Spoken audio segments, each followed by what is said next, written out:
Pada video ini kita akan mempelajari terkait gerak melingkar, yaitu gerak partikel ketika dia mengitari sesuatu dengan kecepatan sudut sebesar omega ini, omega 0 yang apa ini.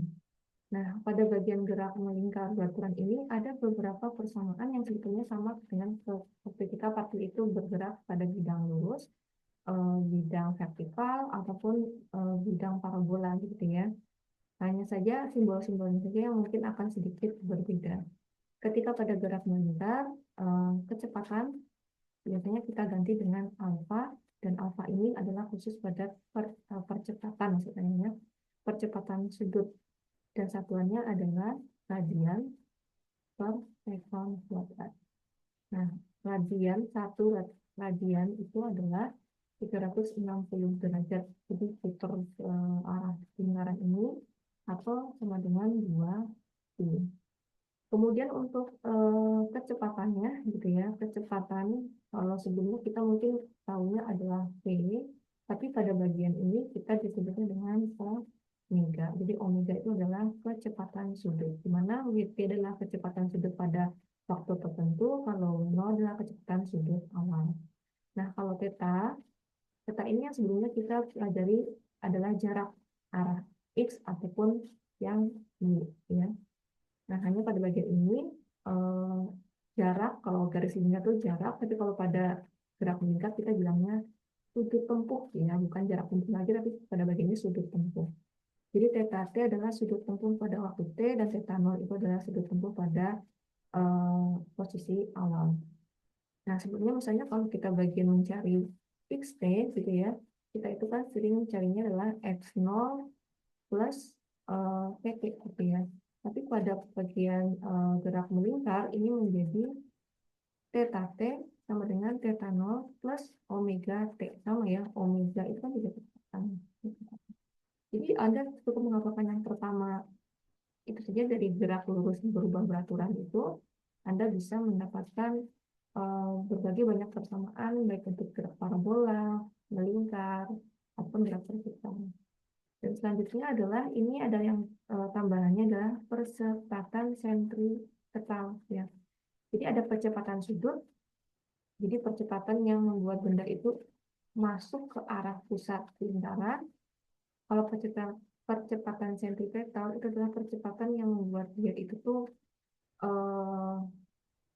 keluar gitu ya, keluar ke arah lingkaran.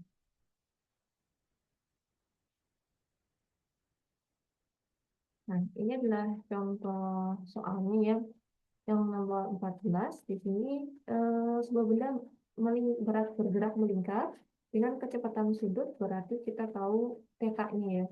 Dengan kecepatan sudutnya adalah 5 radian per sekon, omega maksudnya. Omeganya adalah 5 radian per sekon. Tentukan besar sudut yang sudah ditempuh, berarti dicari adalah theta t saat 10 detik. Dan berapa putaran yang sudah dilakukan selama waktu tersebut jika jari lingkarannya adalah 2 meter. Berarti kita tahu R-nya adalah 2 meter. Nah, kita tidak tahu kecepatan sudut awalnya itu berapa, atau sudut yang sudah ditempuh itu berapa, jaraknya yang ditempuh. Ya, maka kita bisa mencarinya dulu dengan persamaan seperti ini. Ya. Kita mencari jarak yang sudah ditempuh dulu. Berarti theta T itu sama dengan theta 0 plus omega 0 T. Tapi karena sudut awalnya tidak jarak sudut awal yang diketahui tidak tahu, maka ini kita buat 0 ya. Berarti T-nya adalah 10. Kemudian tinggal kita masukkan di bagian ini. Berarti omega 0-nya adalah 5, dikalikan waktunya dia minta yang bermasuk 10. Berarti ini adalah 50 radian ya.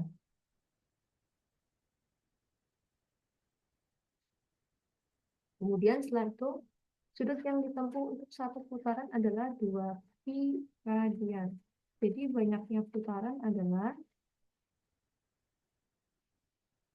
kita mencari dulu nilainya. Berarti jika satu putaran itu adalah 2pi ya, satu putaran itu adalah 2pi, berarti itu yang 31, maka 50 radian itu berapa putaran gitu ya maksudnya ya. Berarti kita bisa mencarinya dengan persamaan bilang asyiknya seperti ini. Ini sama dengan 50 ya yang sudah kita kenal 50. Nah, kita bandingkan misalnya.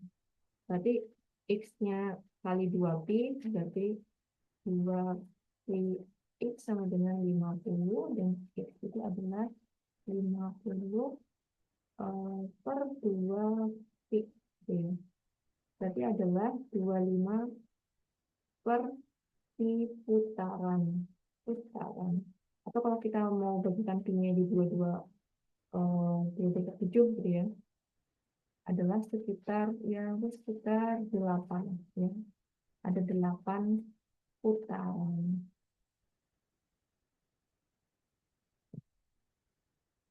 Nah, selanjutnya dengan R-nya adalah 2 meter, jari lingkarannya 2 meter, maka besarnya percepatan sentripetalnya adalah berapa? Nah, untuk mencari percepatan sentripetal, kita punya persamaan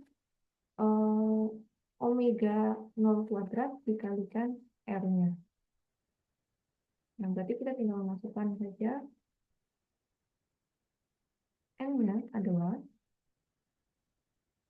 5 kuadrat dikali R-nya tadi adalah 2 ya. 2. Kemudian berarti 5 kali 5, 25 ya. 25 dikalikan 2. Kalinya 50. 4 kali.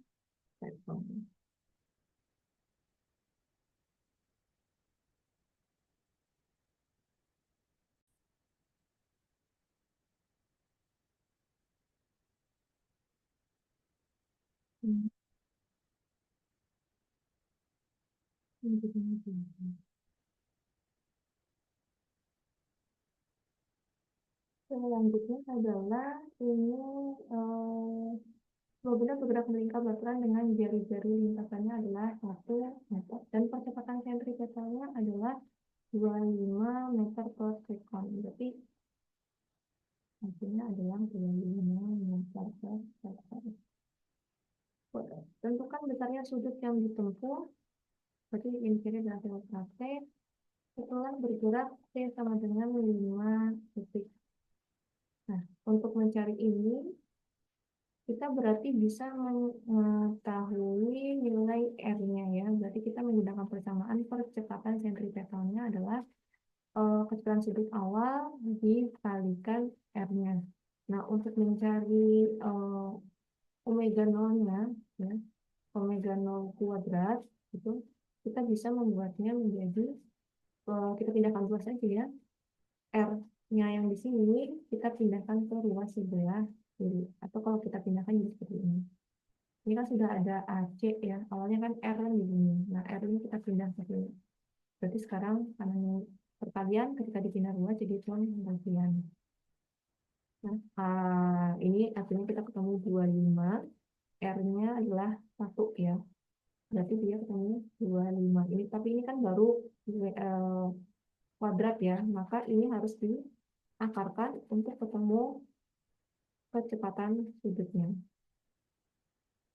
Berarti akar 25 adalah 5, maka kecepatan sudutnya ketemu 5 radian per sekon. Nah, sekarang kecepatan sudutnya sudah kita ketahui, selanjutnya kita baru dapat menentukan besar sudut yang ditempuh atau theta T. Jadi sudut yang ditempuh itu adalah pertamanya theta T yang kita cari, jarak sudut tempuh yang di awal adalah 0, maka adalah 0, omega 0 T kita ketemu 5, maka kita 5 di sini. Kemudian waktunya yang diminta adalah setelah 5 detik. Berarti kita isikan 5 di sini. Jadi 5 kali 5 radian adalah 25 radian. Maka sudut yang sudah ditempuh setelah 5 detik adalah 25 radian. Soal yang contoh contoh terakhir ya, nanti selanjutnya Anda bisa mengamati data-data saya. Kemudian ini ada contoh 16 adalah yang ditanyakan besarnya percepatan sentripetal. AC-nya berapa gitu ya. Kalau AC itu kan kita komponennya kan ada omega 0 kuadrat R ya. Nah, R-nya di sini kita tahu dulu. R mungkin bisa kita cari dari 15 putaran ini ya. Baru kita ketemu R-nya berapa. T-nya sudah ketemu ketika 10 detik. Jika radiusnya, oh sudah ya, radius lintasannya adalah 0,5 meter.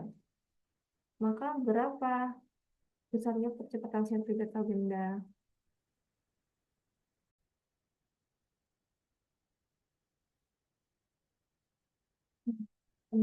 Kita belum mengetahui nilai eh, kecepatannya.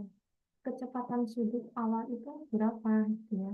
Nah, kita itu ingat bahwa misalnya dulu dalam konsep kecepatan internet kan meter per sekon. Saya ada 5 meter per sekon.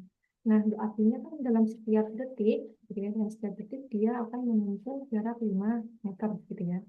Jadi kalau 2 detik, berarti detik pertama 5 meter, detik kedua dia akan menjadi 10 meter. Nah, kalau pada kasus ini, dia itu sudah menempuh 15 putaran, gitu ya, 15 putaran ke, selama 10 detik.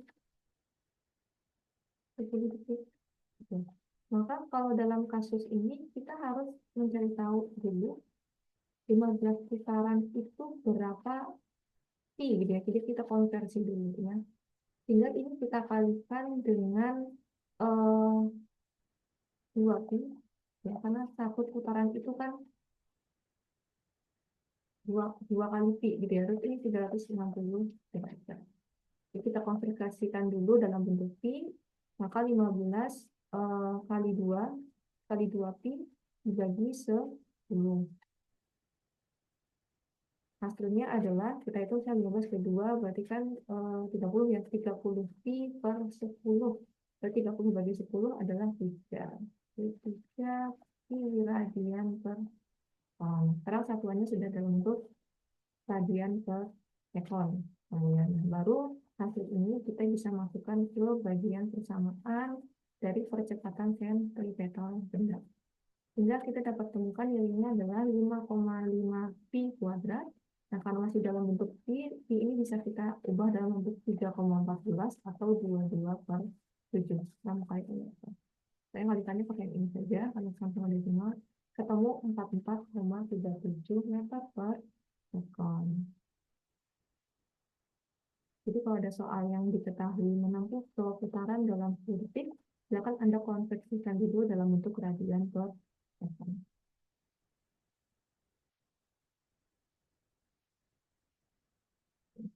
Selanjutnya ini adalah persamaan gerak lingkar berubah beraturan.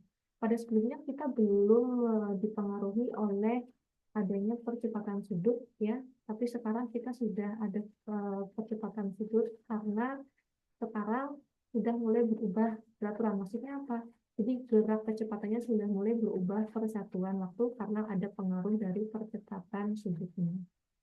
Sama seperti konsepnya GLDB yang gerak lurus berubah peraturan itu baru mulai masuk ke percepatan-percepatan.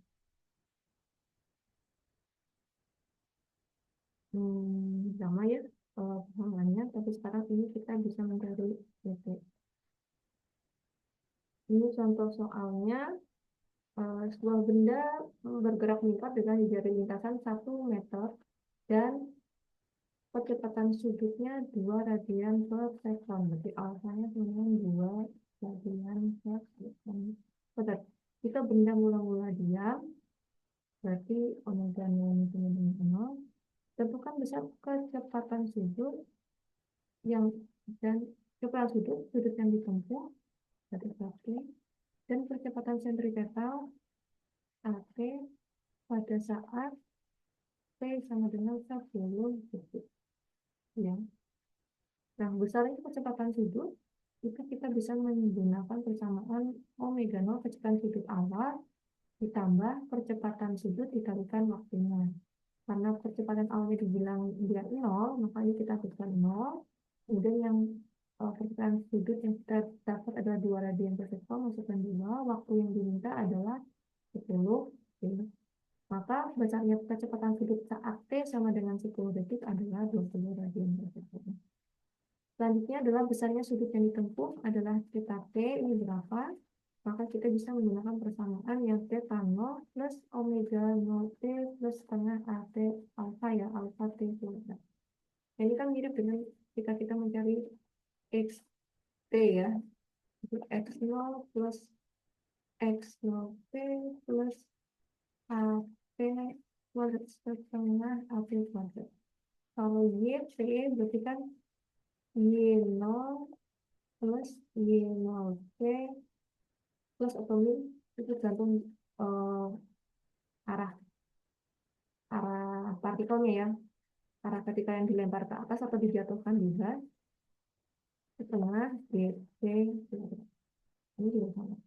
Nah, komponen yang sudah ketahui tekanannya kan eh, diam ya, karena dia mula-mula diam maka tentu sudut yang ditempuh juga 0, kemudian kecepatan sudutnya juga 0, makanya 0. Jadi komponen yang ada hanya di bagian belakang saja. Nah, setelah kita cari hasilnya adalah 10 radian. Dan terakhir adalah besarnya percepatan sentripetal pada saat T sama dengan 10, berarti kita harus cari tahu dulu kecepatan sudut pada saat T sama 10, sudah ketemu 20 radian per sekon, berarti tinggal kita masukkan, dan jari-jarinya adalah 1 meter. Berarti tinggal 20 kali 20 adalah 400 meter per sekon. Dan ini bisa juga Anda latihan nanti, dilihat di PPT saya. Selanjutnya kita akan masuk ke part 2 atau bab 2 terkait dinamika gerak partikel.